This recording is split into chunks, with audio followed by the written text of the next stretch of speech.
زما په شعر خفا نشي د کافر غلاما زما په شعر خفا نشي د کافر غلاما غیرت پیدا کړه نور تاریخ د افغان مشرموا غیرت پیدا کړه نور تاریخ د افغان مشرموا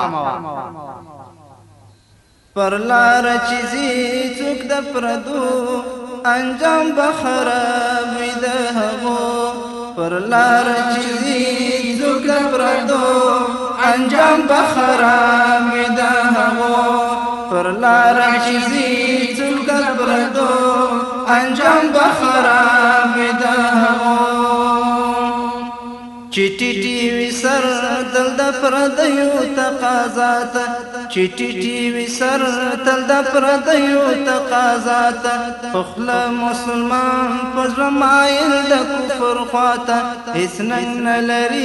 دین او مذهب پری وړه شاته چې څور کړی څوک شي دستي عقیده ماته چې څور کړی څوک شي دستي عقیده ماته خراب کړم د بخانو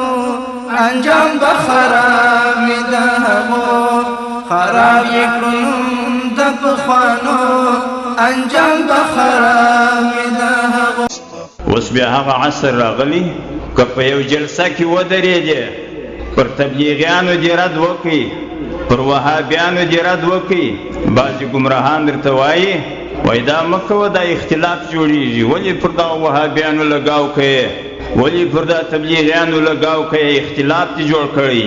تاسې به اورېدلي دا خبره وای پر وهابیانو مه لګېږئ اختلاف جوړېږي سبحان اختلاف چا جوړ کړي د اختلاف سړی در معلوم دی اختلاف خو وهابي تا جوړ کړي چې نن رالې او ما ته وایې وا زیارت شرک دی تعویض شرک دی په 12 خیرات ناروا دی لاس مچېده شرک دی د یو قبر څخه خورده رااخیستل شرک دی یا رسول الله ویل شرک دی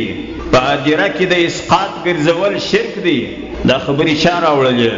وهابي دا خو تا راوړلې دغه خبرې چې شروع سي په امت کې اختلاف پیدا سو اختلاف وهابي تا راوستي که ما راوستي زما خو یو مذهب دی حنفي سړک دی پر را روان یم دا 1200 کاله کېږي خپل مذهب مو دی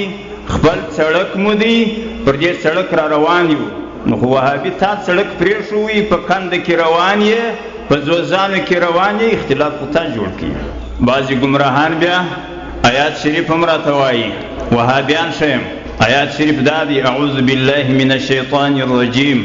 بسم الله الرحمن الرحیم واعتصموا بحبل الله جميعا ولا تفرقوا وهابي واي الله عز وجل په قرآن کې وايي ولا تفرقوا تاسې اختلاف مه سره کوئ ولا تفرقوا تاسې اختلاف مه سره کوئ اختلاف مه جوړوئ پر چا باندې رد مه کوئ دا وایي قرآني حکم دی تاسې ولې دا ردونه کوئ ولې اختلاف جوړوئ حضراتو د قرآن په حقیقت هم نه پوهېږي دا سلفیان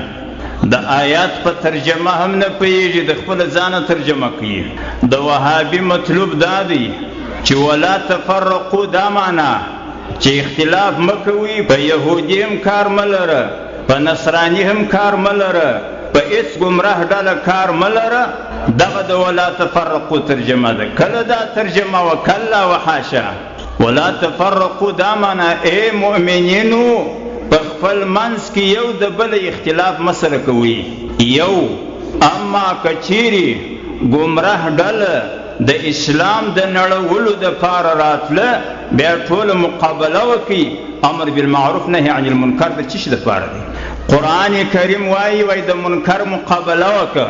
حضرت پیغمبر اسلام علیه الصلاة والسلام